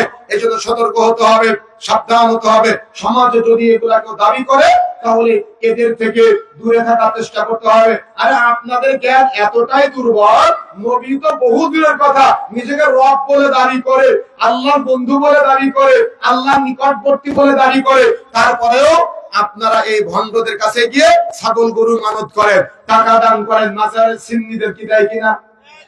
দেয় না আজকে আমাদের সমাজের মানুষ। তার মানে এরা কঠিন মুশরিকের মুশরিক। এই জন্য সতর্ক হতে হবে, সাবধান হতে হবে। এগুলা কিয়ামতের আলামত। মানুষ এভাবে অন্যায়ের সাথে জড়িয়ে যাবে, শিরকের সাথে জড়িয়ে যাবে, অর্থাৎ অপরাধে জড়িয়ে যাবে। অন্য ব্যক্তিকে মানুষ নবী বলে দাবি করবে এবং আল্লাহকে পাওয়ার জন্য মানুষ বিভিন্ন মাধ্যম নির্ধারণ করবে। দেখবেন আজকে বাংলাদেশের বহু মানুষ শাহজালাল, শাহপরান, খান জাহান আলী, শাহ মখদুমের বাজারে চলে যায় সন্তান পাওয়ার জন্য, ব্যবসায় বরকতের জন্য, সন্তানের পরীক্ষার ভালো রেজাল্ট করার জন্য। কবরের কাছে গিয়ে বলতেছে, বাবা বাবা ওঠো, বাবা একটু উঠে কলমটা পড়ে দাও যাতে করে আমার ছেলে ভালো রেজাল্ট করে। কে দেখেছেন না আপনারা? এগুলা দেখেছেন কিনা? দেখেছেন না? ভণ্ড হুজুর কবরের পাশে গিয়ে ও ওই ছাত্রদের সাথে নিয়ে গিয়ে ডাকতেছে, বাবা ওঠো, বাবা আমার কথা কি শুনতে পাচ্ছ? বাবা ওঠো, একটু কলমটা পড়ে দাও, তারা পরীক্ষা দিবে আগামীকাল। দেখেছেন না আপনারা? এগুলা চলতেছে আর আপনারা এগুলাকে গ্রহণ করেছেন। আর এরাও এগুলাকে নিজেকে রব বলে দাবি করে ফেলেছে এক একজন। আর এদের কাছে আপনারা টাকা দান করেন কেন? টাকা দান করেন এই জন্য যে আপনি জান্নাত লাভ করবেন। তাই আপনার পীর জান্নাতে যাবে তার কোনো গ্যারান্টি আছে? তাকে টাকা দান করে আপনি জান্নাত লাভ করার আশা করেন কিভাবে? এজন্য দায়িত্বহীন ভাষায় বলা যেতে পারে এভাবে, শাহজালাল, শাহপরান, খান জাহান আলী, শাহ মখদুম তো বহুদিনের কথা। স্বয়ং মদিনায় গিয়ে মসজিদ নববীর কাছে গিয়ে রাসূলের কবরের কাছে যদি আপনি কোনো কিছু চান সেটাও শিরকে আকবার হবে। কথা বুঝতে পেরেছেন? কেন? আল্লাহ হলেন স্রষ্টা আর রাসূল হলেন সৃষ্টি। সৃষ্টির কাছে স্রষ্টার কোনো কিছু চাওয়া যাবে না। কথা বুঝতে পেরেছেন? এই জন্য সতর্ক হতে হবে, মাধ্যম নির্ধারণ করা যাবে না, দালাল ধরা যাবে না। আল্লাহ প্রত্যেক রাতে শেষ তৃতীয়াংশে দুনিয়া রাসূলে নেমে আসেন, এসে বলতে থাকেন, কে আসো? আমার কাছে চাও, আমি দান করবো। আমার কাছে ক্ষমা চাও, আমি ক্ষমা করে দেবো। আমার কাছে সাহায্য চাও, আমি সাহায্য করবো। সে আল্লাহকে না চিনে, আল্লাহর কাছে না আছে, আপনি দালাল ধরলেন, মিডিয়া ধরলেন, জ্ঞান নাই। সেই জন্য সতর্ক হতে হবে, সাবধান হতে হবে। বন্ধুরা আমার, তারপরে অত্যন্ত গুরুত্বপূর্ণ একটা পয়েন্ট, কিয়ামতের যতগুলি আলামত আছে তার মধ্যে অন্যতম একটা আলামত হলো সমাজে জুলুম নির্যাতন বেড়ে যাবে। পারিবারিক জুলুম, সামাজিক জুলুম, রাষ্ট্রীয় জুলুম, রাজনৈতিক জুলুম, এরকম বহু জুলুম, অর্থনৈতিক জুলুম। আপনি যদি কোনো সুদের টাকা লেনদেন করতে না চান, তাহলে আপনি করতে বাধ্য হয়ে যাবেন, জুলুমের শিকার। আপনি পাসপোর্ট অফিসে গিয়েছেন পাসপোর্ট করার জন্য, আপনি ঘুষ দেন নাই, আপনার ফাইল প্রস্তুত হবে না, সিগনেচার হবে না। কথা বুঝেন নাই? এটা কি জুলুম না? ওই চেয়ারে যারা বসে থাকে ওরা কি মুসলমানের ছেলে না? ওরা কি সালাত আদায় করে না? ওরা কি নামাজ পড়ে না? নাকি ওরা অন্য কোন জাতি? যদি মুসলমান হয়ে থাকে, তাহলে যদি আল্লাহ ওয়ালা হয়ে থাকে, যদি নামাজি ঘরের সন্তান হয়ে থাকে, তাহলে তার টেবিল থেকে আরেক টেবিলে ফাইল নিয়ে যাওয়ার জন্য কেন প্রত্যেক টেবিল থেকে আরেক টেবিলে যাওয়ার জন্য ঘুষ দেওয়া লাগে? এরা তো অন্য কোন জাতি না। যখন পুলিশ ভেরিফিকেশন হয়, তখন পুলিশ আপনার কাছে আসে পুলিশ ভেরিফিকেশনের জন্য, ওই সই করে নেওয়ার জন্য। যদি আপনি টাকা ঘুষ দেন পুলিশকে, তাহলে আপনার ফাইলটা রেডি হয়ে যায়। আর ঘুষ না দিলে মাসের পর মাস পড়ে থাকে, আপনি পাসপোর্ট পাবেন না। আপনি ভূমি অফিসে গিয়ে ঘুষ না দিলে এক ফাইল আরেক টেবিলে যাবে না। আপনি প্রত্যেকটা সরকারি অফিস যেগুলো আছে এতটাই জঘন্য হয়ে গিয়েছে, এতটাই জাহালতের শিকার, আজকে প্রতিটা মানুষ জুলুমের শিকার। এই যে আপনি মানুষের উপরে জুলুম করতেছেন, এই যে আপনি মানুষের উপরে নির্যাতন করতেছেন, চতুর্দিকে শুধু নির্যাতন আর নির্যাতন, জুলুম আর জুলুম। এরা কি মুসলমান না, নাকি এরা অন্য কোন জাতি? যদি মুসলমান হয়ে থাকে, তাহলে এই জুলুমের প্রবণতা বাড়লো কেন? আমি তো এটা মুষ্টিময় কয়েকটা উদাহরণ দিলাম, আপনারা এর চাইতে বেশি ভুক্তভোগী। আপনি একটা কারেন্টের জন্য পল্লী বিদ্যুৎ থেকে মিটার লাগাতে যান, দেখেন আপনার মিটার ঘুষ ছাড়া আসে কিনা। তার মানে কত রকম সিস্টেম আজকে আমাদের মাঝে আসে। এরকম জাহালত, জুলুম, নির্যাতন আজকে আমাদের সমাজে চলছে। এগুলা সব কিয়ামতের আলামত। আপনি কোন একটা জায়গায় যান চাকরি করার জন্য, অর্থাৎ আপনার যোগ্যতা আছে শিক্ষক হওয়ার, আপনার যোগ্যতা আছে অমুক জায়গায় চাকরি করার, কিন্তু ওইখানে চাকরি করতে সেই পারবে যে ঘুষ দিবে। আপনার বাবা টাকা নাই, আপনি চাকরি করতে পারবেন না। সুতরাং এগুলা কি জুলুম না? এগুলা সব জুলুমের শিকার, এগুলা সব জুলুম চলতেছে আমাদের সমাজে। এরা কারা করে? নামধারী মুসলমান বাবার সন্তান করে, এদের বাবারও হারাম করে, এরাও হারাম করে, পুরা সমাজ হারামে জর্জরিত। এটাই কিয়ামতের আলামত। এই জন্য সতর্ক হতে হবে, সাবধান হতে হবে। সমাজে এগুলা চলছে, এই জাহালত চলছে, সমাজ অপসংস্কৃতি চলছে, এই নোংরাম এগুলা সমাজে চলছে। এগুলা থেকে বের হয়ে আসতে হবে। এরকম জুলুম আমাদের সমাজে অহরহ দেখা যাচ্ছে। এরপরে আসেন, কিয়ামতের আগে জেনা ব্যভিচার বৃদ্ধি পাবে। কিয়ামতের আগে জেনা বেড়ে যাবে। মানে কি? শুধুমাত্র মানুষ শারীরিক জেনা করবে না, জেনা হতে পারে চোখের জেনা, জেনা হতে পারে হাতের জেনা, জেনা হতে পারে পায়ের জেনা, জেনা হতে পারে অন্তরের জেনা। ওই যে আপনি টিভির সামনে বসে আছেন, আপনার সাথে আপনার মেয়ে আছে, আপনার ছেলে আছে, আপনার স্ত্রী আছে, আপনার মা আছে, আপনার বাবা আছে, তার মানে পরিবারের সবাই আপনার একসাথে বসে আছেন। একসাথে বসে থেকে আপনি ওই টিভির রিমোটটা চাপ দিলেন, রিমোট চাপ দেওয়ার সাথে সাথে ওই যে নগ্ন নারীর দিকে আপনি তাকালেন, তার মানে নাটক দেখা শুরু করলেন, গান শোনা শুরু করলেন, সিনেমা দেখা শুরু করলেন। আপনি যে এই নষ্টামি গুলা দেখা শুরু করলেন, ওই অন্তরে অর্থাৎ টিভির মধ্যে যে মহিলাটা আছে ওকে নিয়ে আপনিও অন্তরে যে কল্পনা করেন, আপনার ছেলেরা কি কল্পনা করে, আপনার বাবা কি কল্পনা করে। তার মানে পরিবারের সদস্যরা সবাই একসাথে বসে বসে জেনায় লিপ্ত হয়। অস্বীকার করতে পারবেন? অস্বীকার করতে পারবেন? আপনি ড্রয়িং রুমের মধ্যে বসে দিন রাত আপনার স্ত্রী স্টার জলসা দেখে, আর আপনার মেয়েটা স্টার জলসা দেখে, আর ওখান থেকে যে নাটক সিনেমা হয়, এই নাটক সিনেমার মতো করে পরিবার সাজাতে যায়। তার মানে এটা তো নাটক, নাটকের মতো তো বাস্তবতা হতে পারে না। ওটা একজন ডিরেক্টর নির্দেশনা দিয়েছে, তার অভিনয় করেছে, অভিনয় জীবনে বাস্তব হতে পারে। এই জন্য যার পরিবারে সিনেমা চলে তার পরিবারে সুখ নয়, যার পরিবারে নাটক চলে তার পরিবারে বেশি তালাক হয়। এই জন্য যদি আপনি তালাক থেকে সমাজকে বাঁচাতে চান, যদি আপনি পারিবারিক অশান্তি থেকে সমাজকে বাঁচাতে চান, তাহলে পরিবার থেকে সিনেমা বন্ধ করতে হবে, পরিবার থেকে এই নাটক বন্ধ করতে হবে। কেন? নাটক মানে হলো সাজানো নাটক। এরা শুধুমাত্র অভিনয় করে। আর এই নষ্ট এই পতিতালয়ের মহিলা যারা আছে, এদেরকে দেখে পতিতালয়ের মহিলার মতো করে আপনি আপনার পরিবার সাজান। যারা নাটক করে, যারা সিনেমার সাথে জড়িত, যারা পতিতালয়ে থাকে, শুধু তারা কি পতিতালয়? এরা এদের চেহারা বিক্রয় করে, এরা এদের সৌন্দর্য বিক্রয় করে, এরা এদের দেহ বিক্রয় করে গোটা পৃথিবীর মানুষ এগুলা দেখে। এরা সব পতিতালয়ের নারী। এই পতিতালয়ের নারী দেখে আপনি আপনার চোখকে জোড়ানোর চেষ্টা করেন, আর আপনি আপনার পরিবার সাজানোর চেষ্টা করেন। কেমন মুসলমান আপনি, কেমন তাকওয়াশীল আপনি। এই জন্য সতর্ক হতে হবে, সাবধান হতে হবে। এদের কারণে পরিবার তালাক বৃদ্ধি প্রাপ্ত হচ্ছে, এদের পরিবারে সমাজে প্রেম প্রীতি ভালোবাসার নোংরামি ছড়াচ্ছে, এদের কারণে আজকে সমাজে জাহালত ছড়াচ্ছে, যেভাবে বিচার ছড়াচ্ছে, নোংরামি ছড়াচ্ছে। বাবা মারা বুঝে না, সমাজের মানুষও বুঝে না, এমনিতেই চলতেছে সবাই। এই জন্য সতর্ক হতে হবে, সাবধান হতে হবে। যারা দায়িত্বশীল আছেন, যদি এগুলা নিয়ন্ত্রণ করতে না পারেন, ওই যে রাস্তাঘাটে দেখা যায়, রাস্তায় রাস্তায় কারেন্টের খুঁটিতে সিনেমার অ্যাড দেওয়া থাকে, দেখেছেন না? নগ্ন নারীর ছবি রাস্তায় রাস্তায় মারা থাকে।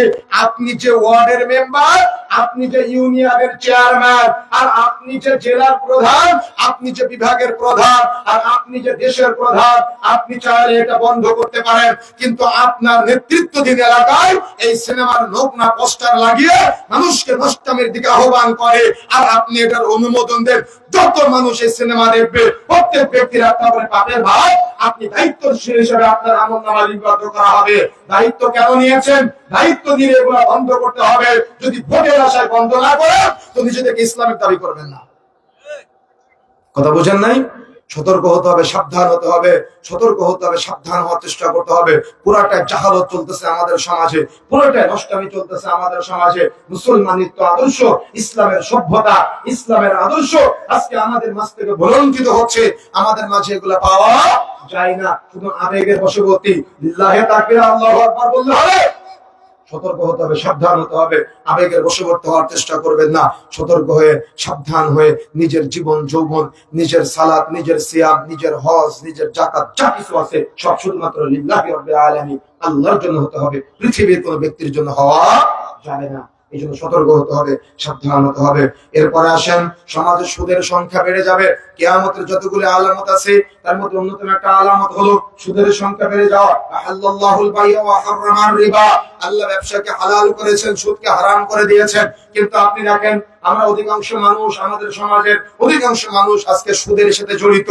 আর এই সুদের বড় বড় এজেন্টরা আজকে ইসলামের নাম ব্যবহার করে, মুসলমান নাম ব্যবহার করে সাইনবোর্ড লাগিয়ে মানুষকে বেশি বেশি সুদের সাথে সম্পৃক্ত করে। সতর্ক থাকার চেষ্টা করবেন। আজকে বিশেষ করে মা বোনেরা, সমিতির ভাবি, সমিতির ভাই বাড়িতে বাড়িতে এসে এই যে লোনের বই আপনাদের কাছে পৌঁছে দিয়ে যাচ্ছে, আর আপনারা এখান থেকে এগুলা নিয়ে প্রতি সপ্তাহে সপ্তাহে কিস্তি গুনতেছেন। সতর্ক হওয়ার চেষ্টা করবেন, সাবধান হওয়ার চেষ্টা করবেন। এগুলো কিয়ামতের আলামত। সমাজে সুদের প্রবণতা বেড়ে যাচ্ছে। আরে মানুষের তো রুচিবোধ নাই। এর সবচাইতে জঘন্যতম, সবচাইতে ছোট পাপ হলো নিজের মায়ের সাথে জেনা করার সমতুল্য। নাউযুবিল্লাহ। তার মানে এরা সুদ খায় আর নিজের মায়ের সাথে জেনা করার সমতুল্য পাপ করে, তাও এদের লজ্জা হয় না।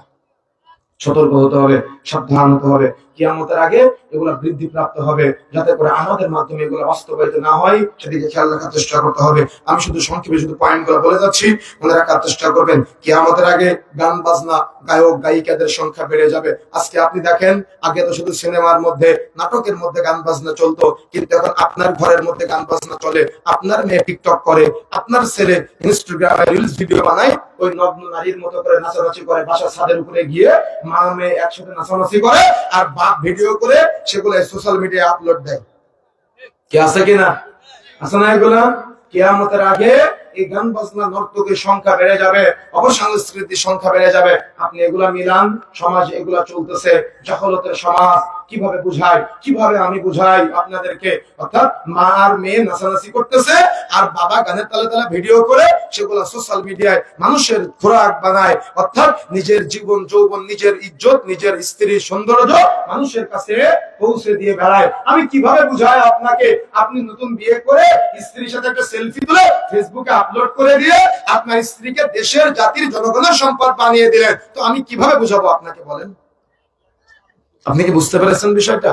আপনি বুঝেন নাই। এ বুঝতে গেলে বিবেক থাকা লাগবে, এ বুঝতে গেলে জ্ঞান থাকা লাগবে, ইলম থাকা লাগবে। সতর্ক হতে হবে, সাবধান হতে হবে বন্ধুরা আমার। তাহলে কিয়ামতের আগে জিনা বিচার বৃদ্ধি প্রাপ্ত হবে এবং নর্তকীর সংখ্যা বাড়বে, গায়ক গায়িকাদের সংখ্যা বেড়ে যাবে। আজকে আপনি দেখেন, আমরা কিছুদিন আগে যেটাকে এই যে শহীদ মিছিল বা শহীদি আমরা কাফেলা বললাম, এই তারাই আবার এই শহীদি কাফেলার পরিবারকে সহযোগিতা করার জন্য কনসার্টের আয়োজন করেছে, গানের আয়োজন করেছে।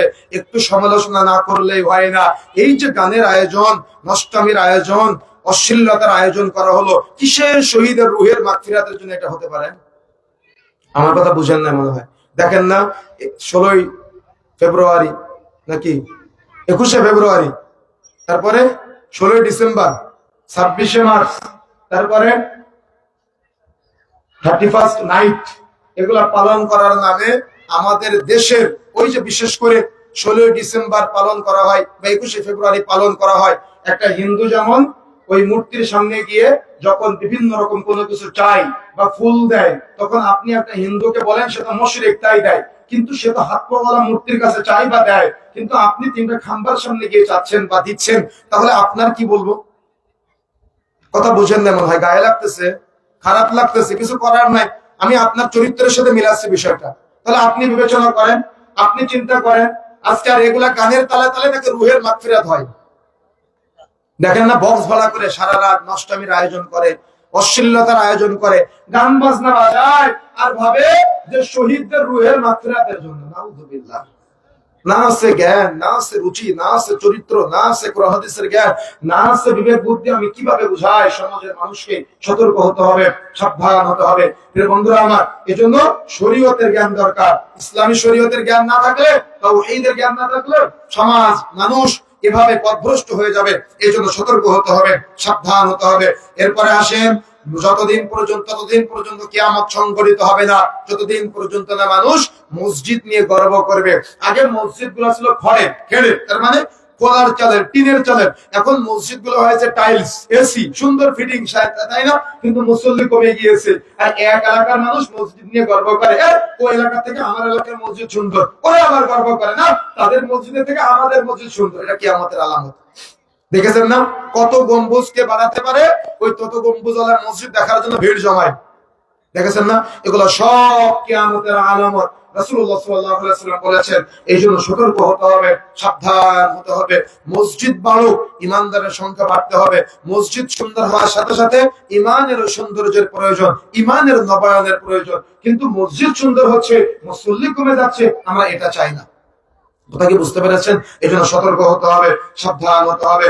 কিয়ামতের আগে রাসূলুল্লাহ সাল্লাল্লাহু আলাইহি ওয়াসাল্লাম বলেন, মানুষের মাঝে মদ্যপান বেড়ে যাবে। আজকে আপনি দেখেন প্রকাশ্যে অপ্রকাশ্যে সমাজের মানুষ মদ্যপানের সাথে জড়িত, যেটা কিয়ামতের অন্যতম একটা আলামত। মদ্যপান বলতে রাসূলুল্লাহ সাল্লাল্লাহু আলাইহি ওয়াসাল্লাম বলেন, সালাসাতুন কাদ হারামাল্লাহু আলাইহিমুল জান্নাহ, তিন শ্রেণীর ব্যক্তির উপরে জান্নাত হারাম। তার মধ্যে এক নম্বরটা হলো মুদমিনুল খামার, যারা নিয়মিত নেশাজাতীয় দ্রব্য সেবন করে তাদের জন্য জান্নাত হারাম। রাসূলুল্লাহ সাল্লাল্লাহু আলাইহি ওয়াসাল্লাম বলেন, লা ইয়াদখুলুল জান্নাতা মুদমিনুল খামার, ওই ব্যক্তি জান্নাতে প্রবেশ করবে না যে ব্যক্তি নেশাজাতীয় দ্রব্য সেবন করে। রাসূলুল্লাহ সাল্লাল্লাহু আলাইহি ওয়াসাল্লাম বলেন, যে ব্যক্তি একবার নেশাজাতীয় দ্রব্য সেবন করে তার আগামী 40 দিনের ইবাদত কবুল হয় না। রাসূলুল্লাহ সাল্লাল্লাহু আলাইহি ওয়াসাল্লাম বলেন, যে ব্যক্তি প্রকাশ্যে মদ্যপান করে তার জানাজার সালাতে ঈমানদাররা অংশগ্রহণ করবে না। এই মদের বা মদ্যপানের নির্দিষ্ট কোনো লিস্ট নাই, তবে যারা বেশি খেলে ব্রেনের বিঘ্নতা ঘটে, যারা অল্প খাওয়াটা হারাম। সেই সূত্রে বলা যায়, মদখোর, জুয়াখোর, ফেন্সিডিলখোর, হেরোইনখোর, বিড়িখোর, সিগারেটখোর, গুলখোর, জর্দাখোর, তামাকখোর, এই অপবিত্র বস্তু আপনি যাই খান না কেন আপনার দেহ হারামে জর্জরিত হয়ে যাবে। এই দেহ জান্নাতে প্রবেশ করবে না।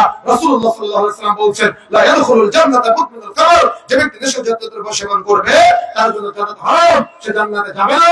এই জন্য সতর্ক হতে হবে, সাবধান হতে হবে। কিয়ামতের আগে মানুষ এগুলো প্রকাশ্যে সেবন করবে। আজকে দেখবেন ভাইরা সিগারেট খায়, বুক ফুলায় সিগারেট খায়, মানুষকে দেখায় দেখায় সিগারেট খায়। আগে তো বাবার সামনে সিগারেট খেতে লজ্জা লাগতো, কিন্তু এখন বাবা সন্তানকে সিগারেট ধরায় দেয় আর সন্তান বাবাকে সিগারেট ধরায় দেয়, বাবা মেয়েকে সিগারেট ধরায় দেয় আর মেয়ে বাবাকে সিগারেট ধরায় দেয়, মা মেয়েকে সিগারেট ধরায় দেয় আর মেয়ে মাকে সিগারেট ধরায় দেয়। রাস্তাঘাটে দেখা যায় বাংলাদেশে যত নারী আছে তার মধ্যে 30% নারী মদ্যপানের সাথে জড়িত।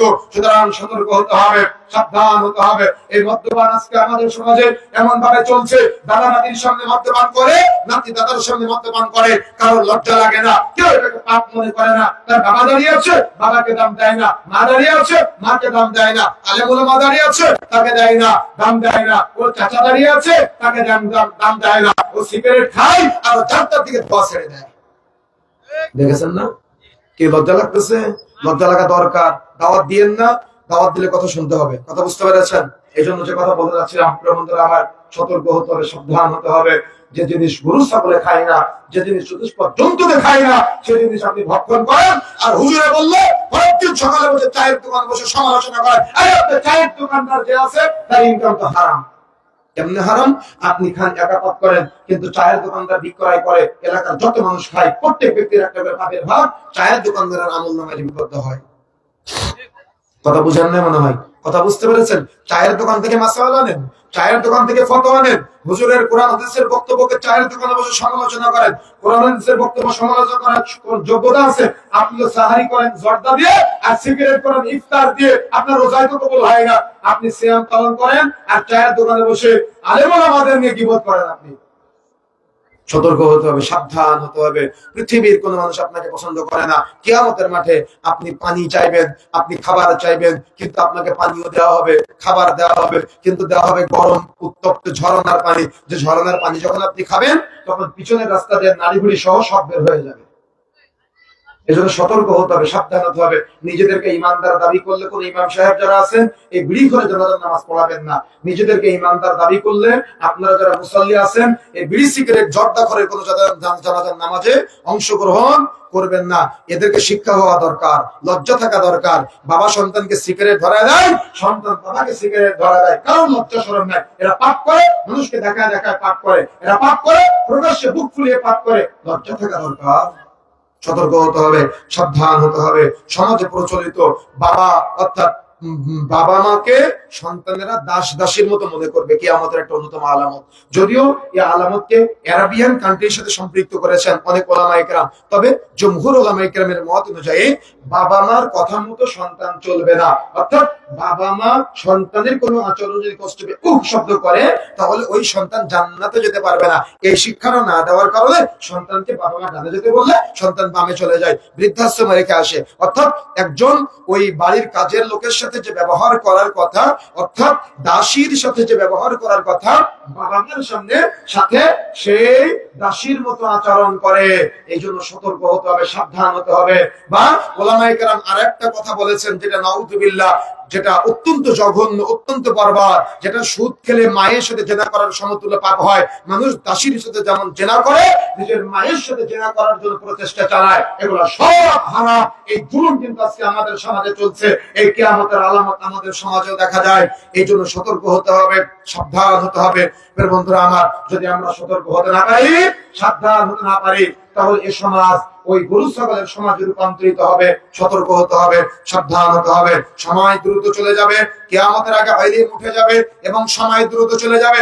আজকে আপনি দেখেন, সকাল থেকে সন্ধ্যা কত দ্রুত চলে যায়, সপ্তাহ কত দ্রুত চলে যায়, মাস কত দ্রুত চলে যায়, বছর কত দ্রুত চলে যায়। এগুলো সব কিয়ামতের আলামত। মানুষের ইলম উঠে যাবে, মূর্খতা বর্ষিত হবে। আমরা তো দেখতে পাচ্ছি দুনিয়া বিজ্ঞানের মানুষ বহু বৃদ্ধি পাচ্ছে আমাদের সমাজে, কিন্তু রাসূল বলেছেন কিয়ামতের আগে মূর্খতা বর্ষণ হবে। তার মানে মানুষের শরীয়তের জ্ঞান থাকবে না, কোরআন হাদিসের জ্ঞান থাকবে না। এই জন্য কিয়ামতের আলামতের শিকার যদি আমরা হতে না চাই, শরীয়তের জ্ঞান অর্জন করতে হবে, কোরআন হাদিসের ইলম অর্জন করার চেষ্টা করতে হবে। পারবেন ইনশাআল্লাহ।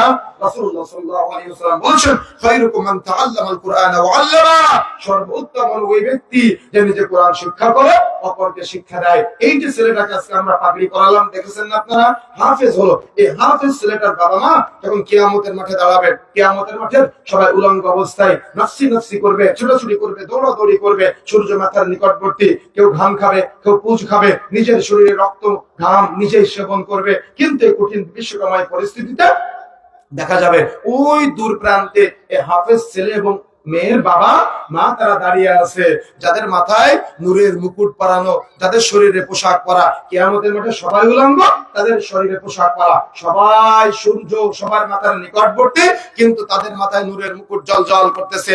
কিয়ামতের মাঠের মানুষগুলা ঈর্ষা করে বলবে, এই ফেরেশতা মণ্ডলীকে বলবে, এরা কারা? আমরা কঠিন অবস্থায়, তাদের পোশাক পরা, আমরা আজকে নাফসি নাফসি করছি, কিন্তু তারা সম্মানজনক জায়গায়, তাদের মাথায় নূরের মুকুট পরানো। এরা এমন মর্যাদার কেন? এদেরকে কেন এমন মর্যাদা দেওয়া হলো? তখন ফেরেশতারা বলবে, এরা হলো একজন হাফেজ কোরআনের কিতাব মুমাতা। সুবহানাল্লাহ। কি ইচ্ছা হয় ফকিরি বিদ্যা বলেন, যেগুলোকে বলেছেন না ফকিরি বিদ্যা, তো ফকির বিদ্যা আপনি বলে টিটকারি করেছেন, কিন্তু কিয়ামতের মাঠে তার বাবা মা সম্মানজনক জায়গায় থাকবে, আপনি থাকবেন উলঙ্গ অবস্থায়, কিন্তু তার বাবা মা থাকবে পোশাক পরিহিত অবস্থায়। আপনি নাফসি নাফসি করবেন আর তার বাবা মা কিয়ামতের মাঠে নূরের মুকুট পরিহিত অবস্থায় থাকবে। এই জন্য বিবেক সম্পূর্ণ হতে হবে, চিন্তাশীল হতে হবে। আমরা আলোচনার সামনে লম্বা করতে চাচ্ছি না, তবে যে কথা বলতে চাই, কিয়ামতের যতগুলো আলামত আছে আমরা যেন সতর্ক হতে পারি, সাবধান হতে পারি, আমাদেরকে প্রচেষ্টা চালাতে হবে। পারবেন ইনশাআল্লাহ? কথা বলেন, পারবেন ইনশাআল্লাহ? কেউ আমাদের জন্য পথভ্রষ্ট করতে না পারে। আমাদের বিবেক সম্পূর্ণ হতে হবে, আমাদের চিন্তাশীল হতে হবে। মনে থাকবে ইনশাআল্লাহ, আমাদের বিবেককে জাগ্রত করতে হবে। আল্লাহ সুবহানাহু ওয়া তাআলা আমাদের সবাইকে কবুল করুন, বলেন আমিন। আল্লাহ রাব্বুল আলামিন সংক্ষিপ্ত সময়ে আমরা যে কথাগুলো বলেছি, আমি সহ আমাদের সবাইকে যেন আমলে বাস্তবায়ন করার তৌফিক দান করেন, বলেন আমিন। আল্লাহ রাব্বুল আলামিন আমাদের সবাইকে পবিত্র কোরআনকে এবং রাসূলুল্লাহ সাল্লাল্লাহু আলাইহি ওয়াসাল্লামের সহিহ সুন্নাহগুলোকে, রাসূলুল্লাহ সাল্লাল্লাহু আলাইহি ওয়াসাল্লামকে প্রকৃত ভালোবাসার তৌফিক দান করেন, বলেন আমিন। আমরা যারা একসাথে হয়েছি, আল্লাহ রাব্বুল আলামিন আমাদের সবাইয়ের একসাথে যেন জান্নাতে কোনো একদিন এভাবে বসে গল্প করার তৌফিক দান করেন, বলেন আমিন। আল্লাহ রাব্বুল আলামিন আমাদের মাঝে যারা অসুস্থ আছে তাদের সবাইকে শিফায়ে কামিলা আজিলা দান করেন, বলেন আমিন। আল্লাহ রাব্বুল আলামিন আমাদের মাঝে যারা ঋণগ্রস্ত আছে তাদের সবাইকে ঋণ থেকে মুক্ত হওয়ার তৌফিক দান করেন, বলেন আমিন। তাহাজ্জুদের সালাত সম্পর্কে কিছু কথা বলবেন। তাহাজ্জুদের সালাত ফরজ সালাতের পরে সবচেয়ে গুরুত্বপূর্ণ সালাত হলো তাহাজ্জুদের সালাত। সবচেয়ে গুরুত্বপূর্ণ সালাত হলো তাহাজ্জুদের সালাত। ফরজ সালাতের পরে রাত্রের শেষ তৃতীয়াংশে জাগ্রত হয়ে আপনি 2-2-2-2 রাকাত করে 8 রাকাত এবং পরবর্তীতে 1 অথবা 3 রাকাত ভিতরের সালাত আদায় করবেন ইনশাআল্লাহ। এটা হলো তাহাজ্জুদের সালাত। তাহাজ্জুদের সালাতের সময় হলো ফজরের যে ওয়াক্ত শুরু হয় তার কিছুক্ষণ পূর্ব মুহূর্ত পর্যন্ত। ওই যে রাসূলুল্লাহ সাল্লাল্লাহু আলাইহি ওয়াসাল্লাম বলেছেন না, কুল্লা লাইলাতিন ইলা সামাঈদ দুনিয়া, আল্লাহ রাতের শেষ তৃতীয়াংশ প্রথম আসমানে নেমে আসেন, এসে বলতে থাকেন, বান্দা কে আছো? আমার কাছে চাও, আমি দান করব। আমার কাছে ক্ষমা চাও, আমি ক্ষমা করে দিব। আমার কাছে সাহায্য চাও, আমি তোমাদের সাহায্য করব। সুবহানাল্লাহ। এই তাহাজ্জুদের সালাতে আপনি জাগ্রত হয়ে সাজদায় গিয়ে, রুকুতে গিয়ে বা সালাত শেষ করে একাকী 2 হাত তুলে আপনি আল্লাহর কাছে আপনার মনের যত ইচ্ছা আশা পাওয়া, অর্থাৎ ইচ্ছা আশা আকাঙ্ক্ষা যা কিছু আছে সব আপনি আপনার রবের সাথে কথা বলবেন, চাইবেন। রুকুতে যাওয়ার আগে আপনি 2 হাত তুলে সালাতের মধ্যে আল্লাহর কাছে চাইবেন। ভিতরের সালাতে তাহাজ্জুদের সালাত শেষ করার পরে ভিতরের সালাতে 2 হাত তুলে দোয়া কুনুত পড়ার পরে আপনার মনের যত ইচ্ছা আশা আকাঙ্ক্ষা আছে সব আল্লাহর কাছে বলবেন। সাজদায় গিয়ে তাহাজ্জুদের সালাতে আপনি আল্লাহর সাথে কথা বলবেন, দেখবেন আপনার অনেক প্রশান্তি লাগবে, অনেক তৃপ্তি লাগবে। এজন্য তাহাজ্জুদের সালাত আপনারা আদায়ে অভ্যস্ত হবেন। আল্লাহ রাব্বুল আলামিন আমাদের কবুল করুন, আমিন। স্বামীকে বকা দেওয়া বা স্বামীর গায়ে হাত তোলা, স্ত্রীকে হাত তোলার জন্য স্ত্রীকে কি তালাক দেওয়া জায়েজ হবে? শারঈ ওজন থাকলে আপনি তালাক দিতে পারেন। তবে এই সিস্টেম গুলো সমাজে চলতেছে কেন জানেন? এই নাটক সিনেমার কারণে। যে কথা বললাম না, নাটক সিনেমার মধ্যে এগুলা দেখে, যার কারণে। কিন্তু ইসলাম কি বলেছে জানেন? রাসূলুল্লাহ সাল্লাল্লাহু আলাইহি ওয়াসাল্লাম বলেছেন, স্বামীর আনুগত্যের ব্যাপারে একটা নারী 4টা কাজ করতে বলে জান্নাতে যেতে পারবে। তার মধ্যে অন্যতম একটা হলো স্বামীর আনুগত্য করবে। কিন্তু স্বামীর আনুগত্য তো বহুদূরের কথা। এখানে লিখেছে স্বামীকে বকাঝকা করা, স্বামীর গায়ে হাত দেওয়া, নাউযুবিল্লাহ। আর এগুলো সমাজে ছড়াচ্ছে কেন জানেন?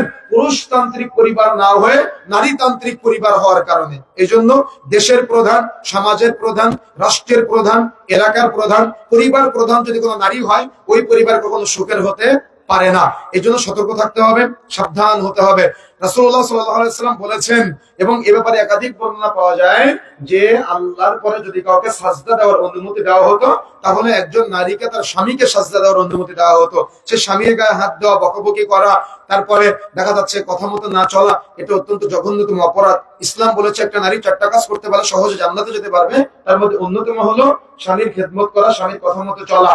এই জন্য চেষ্টা করতে হবে, স্বামী যদি জুলুম করে তাহলে ধৈর্য ধারণ করা, আল্লাহকে বলা, এবং পরিবারগুলোকে সুখের করার জন্য বিবাহের সময় চিন্তা করবেন। যারা মেয়ের বাবা আছেন শুধু টাকা দেখে বিয়ে দিবেন না, বুঝতে পেরেছেন? যারা মেয়ের বাবা আছেন শুধু টাকা দেখে বিবাহ দিবেন না, দেখবেন ও রাসূলকে ভালোবাসে কিনা।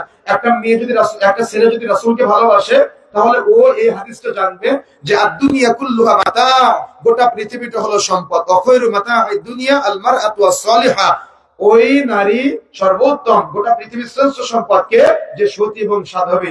এই জন্য বিবাহের সময় মেয়েটার দিনদারিতা, তাকওয়া এগুলা দেখবেন, এবং ছেলেটা হালাল ইনকাম করে কিনা, ছেলেটা রাসূলকে ভালোবাসে কিনা এগুলা দেখবেন। তাহলে পরবর্তী ঠকার আশঙ্কা থাকবে না। যে মেয়েটা রাসূলকে ভালোবাসে, আল্লাহকে ভালোবাসে, সে কখনো তার স্বামীর সাথে তর্কে জড়াতে পারে না। আর যে স্বামী আল্লাহকে ভালোবাসে, রাসূলকে ভালোবাসে, সে কখনো স্ত্রীর গায়ে হাত দিতে পারে না। এজন্য সতর্ক হতে হবে, সাবধান হতে হবে, এগুলো থেকে বিরত থাকতে হবে। তবে যদি শারঈ ওজর থাকে তাহলে তালাক দেওয়া যেতে পারে, কোনো সমস্যা নেই। আল্লাহ সুবহানাহু ওয়া তাআলা আমাদের সবাইকে যতটুকু কথা শুনলাম, শ্রবণ করলাম, আমি সহ আমাদের সবাইকে আমলে বাস্তবায়ন করার তৌফিক দান করে বলেন আমিন। আল্লাহ রাব্বুল আলামিন আমাদের সবাইকে জান্নাত পর্যন্ত এই কোরআন ও সহিহ সুন্নাহ অনুযায়ী মৃত্যুবরণ করার আগ পর্যন্ত আমলে বাস্তবায়ন করার তৌফিক দান করে বলেন আমিন। সবাই আমার সাথে সাথে বলেন সুবহানাকা আল্লাহুম্মা ওয়া বিহামদিকা আশহাদু আল্লা ইলাহা ইল্লা আনতা আস্তাগফিরুকা ওয়া আতুবু ইলাইক। ওয়া আসসালামু আলাইকুম ওয়া রাহমাতুল্লাহি ওয়া বারাকাতুহু।